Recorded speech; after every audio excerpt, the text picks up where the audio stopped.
My name is John. I work for a small taxi service in Chicago. Every change brings something new, but one night changed my life forever. It was close to midnight when I got a call from a client. His name was Thomas, and he said that he urgently needed to leave for a nearby town. I drove up to the indicated address and saw a tall man in a dark cloak. Thomas looked nervous, but I chalked it up to the late hour. We left town and he barely spoke. At the same time, I felt that he was constantly watching my every move. The road was empty, and the only thing that broke the silence was the sound of the engine. Suddenly, Thomas asked me to pull over on the side of the road. I reluctantly stopped the car, and he said he needed to check something in the trunk. Thomas got out of the car and went to the back. I was looking in the rearview mirror trying to figure out what he was doing when I suddenly heard a loud thump. When I turned around, I saw Thomas standing next to my car holding a large knife. I immediately locked the door and hit the gas. The car jerked forward, and I saw in the mirror how Thomas remained standing in the road, armed and angry. Heart pounding, I tried to think of next steps. I decided to drive straight to the nearest police station. It was the only option that came to mind in such a stressful situation. Finally, I saw the light of the precinct and parked right in front of the entrance. Running out of the car, I ran inside and told the officer what had happened. The police responded quickly and went to the place where I left Thomas, but he was gone. All they found was a knife and footprints on the side of the road. It seemed that he simply disappeared. After that night, I could not sleep peacefully. I was haunted by nightmares and thoughts of what might have happened if I had not escaped. I started getting strange calls from unknown numbers, and each time there was no one on the other end of the line. One evening, after another call, I noticed that someone was watching my house. I tried to make out the face, but it was hidden in the shadows. This went on for several nights in a row, and I didn't know what to do anymore. In the end, I decided to go to the police again and report the harassment. They took my words seriously and set up a patrol near my house. But even with the presence of the police, I did not feel safe. One of the officers advised me to install surveillance cameras, and I immediately took that advice. On the third night after they were installed, I was watching the video and saw someone in a dark cloak standing outside my house, looking directly into the camera. I ran to the police again with the recording, but as it turned out, the man was smart enough to hide his face. The police decided to increase patrols and provide additional security near my home. A few weeks passed and the situation stabilized a little. The calls stopped, and I no longer saw the stranger near my house. I managed to return to a normal life, although the fear never completely left me. One day, during another shift, I received an order from a woman named Sarah. She was friendly and told me she was going to visit her parents in the suburbs. We talked on the way, and she told me that she works as a detective. I decided to tell her my story, and she listened carefully. Sarah offered her help and said she could do her own investigation to find out who was stalking me. I agreed, because any help was important to me. Sarah began her investigation, and we stayed in touch. She discovered that Thomas was probably connected to a local criminal organization. This explained his sudden disappearance and the fact that the police could not find him. I was relieved that I wasn't his only target, but at the same time it heightened my fears. How will he come back? How is he still following me? A month after the investigation began, Sarah called me and said she had important information. She found out that Thomas was indeed a member of a criminal group, and they have now stepped up their activities in our area. Sarah advised me to be very careful and report any suspicious events to her. She also warned that I might need to move for a while until the situation cleared up. I decided to move in with my friend Ben, who lived in another city. He supported me and offered to stay in his house for as long as needed. Moving was hard, but I knew it was the only way to protect myself. Ben worked as a doctor and was very busy, so I spent most of my time alone. But I felt safer knowing that Thomas and his men wouldn't be able to find me. As time passed, my fears began to subside. I even started thinking about going back to my old life. But one day when I was coming home from the store, I saw a car parked nearby. She seemed familiar to me, and I felt my heart start beating faster again. I quickly entered the house and closed the door on all the locks. Later that evening, I called Sarah and told her about the car. She advised me not to leave the house and promised to come the next morning. Sarah arrived in the morning and toured the area with me. We found no trace of that car, but Sarah pointed out that I should be prepared for anything unexpected. She left me her number and advised me to call her in case of the slightest suspicion. The evening was calm, and I began to think that it might all have been just my imagination. But at night, I heard a rustling near the window. Lifting the curtain, I saw a shadow that quickly disappeared. My heart jumped in my chest, and I realized that the danger was not yet over. The next day, I couldn't concentrate on anything, constantly looked around, trying to see something suspicious. I decided to leave the lights on throughout the house to reduce the chance of someone sneaking up close. But even so, I couldn't shake the feeling that I was being watched. Ben, returning home, saw my condition and offered his help. We walked around the house together, examined all the windows and doors, made sure that all the locks were in order, but I still couldn't calm down. That night, I decided to stay awake. I sat in the living room, staring out the window, trying to catch the slightest movement. Time dragged on slowly, and I began to feel my eyelids getting heavier. Suddenly, I heard a soft knock. It was coming from the backyard. I quietly got up and went to the back door. Listening, I noticed that the knocking was repeated. Heart pounding, I decided to call the police. When I returned with the phone, the ringing stopped. The police arrived a few minutes later. Officers checked the backyard but found nothing suspicious. They advised me to keep everything closed and not go out at night. The feeling of anxiety did not leave me.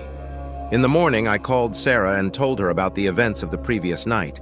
She advised to be careful and informed that she will come soon with new information.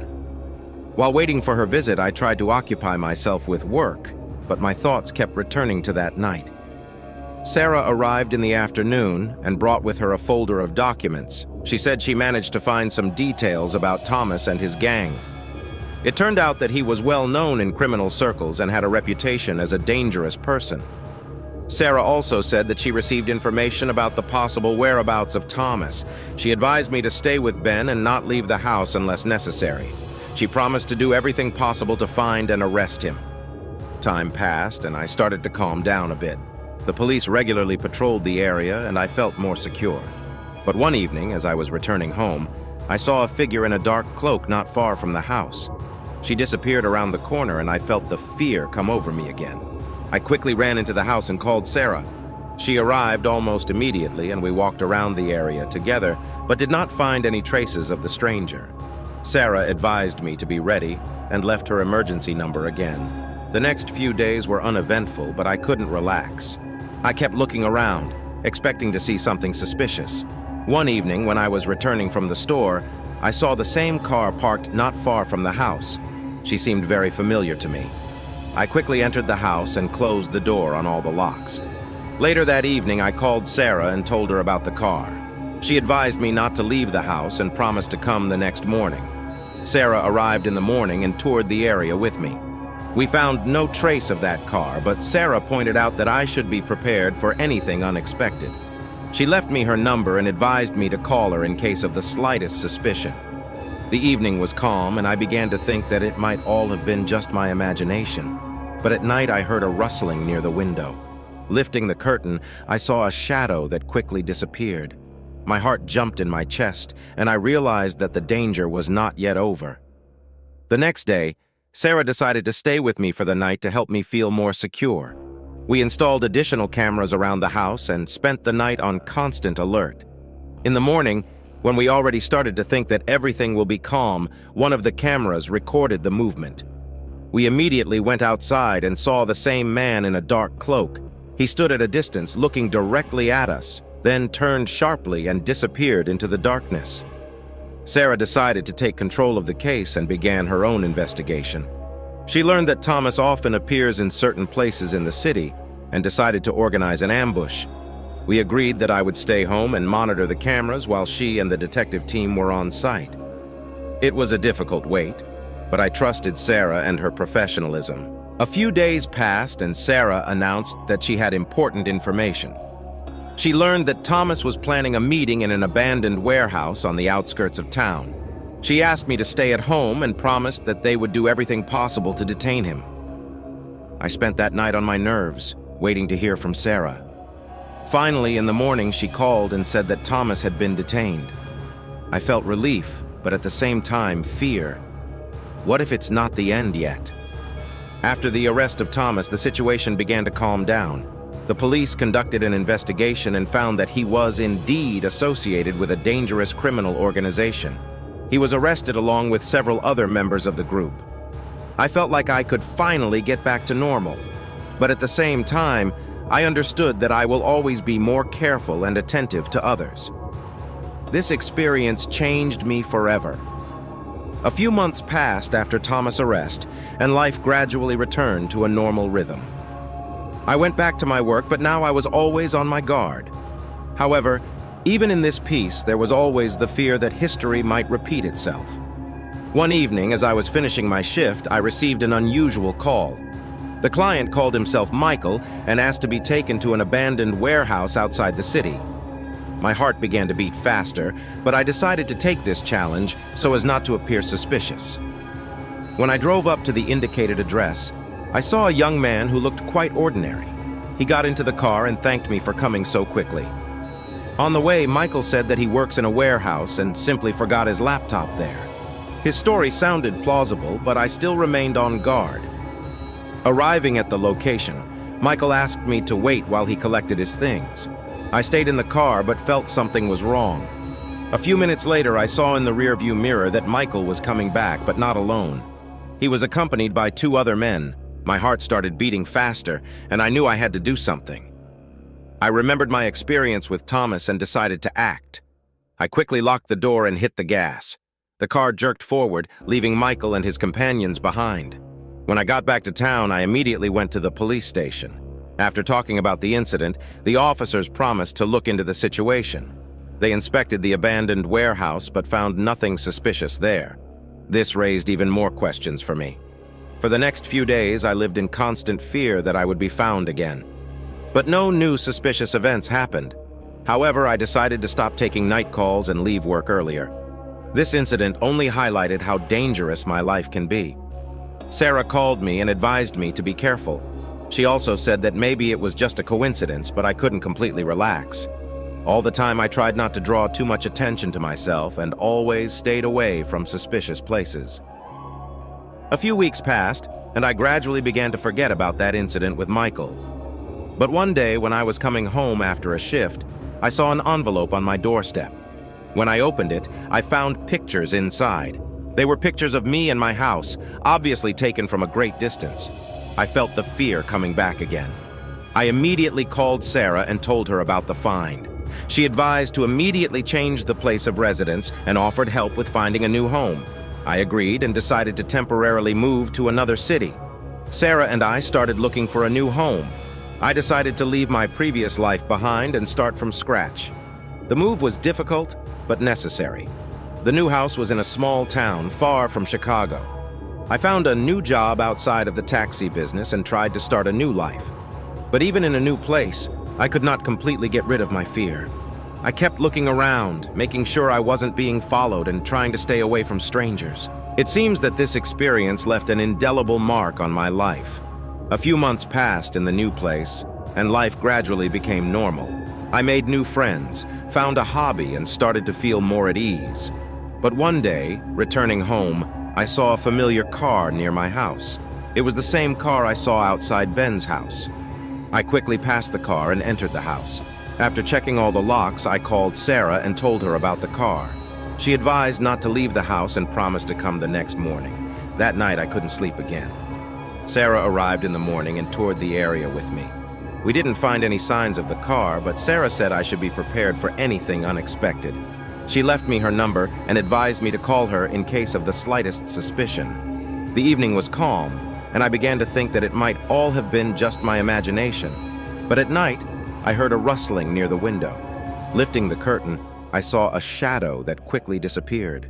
My heart jumped in my chest, and I realized that the danger was not yet over. The next day, I decided to install more cameras around the house. I also purchased some additional locks and alarms. The feeling of fear returned again, but I decided to be ready for anything. Sarah stayed in touch and helped me with security measures. We agreed that she would visit me periodically to make sure everything was okay. It gave me some peace, but the fear was still there. A few weeks later, after additional security measures were put in place, the situation stabilized somewhat. I even began to feel more calm and safe in my new home.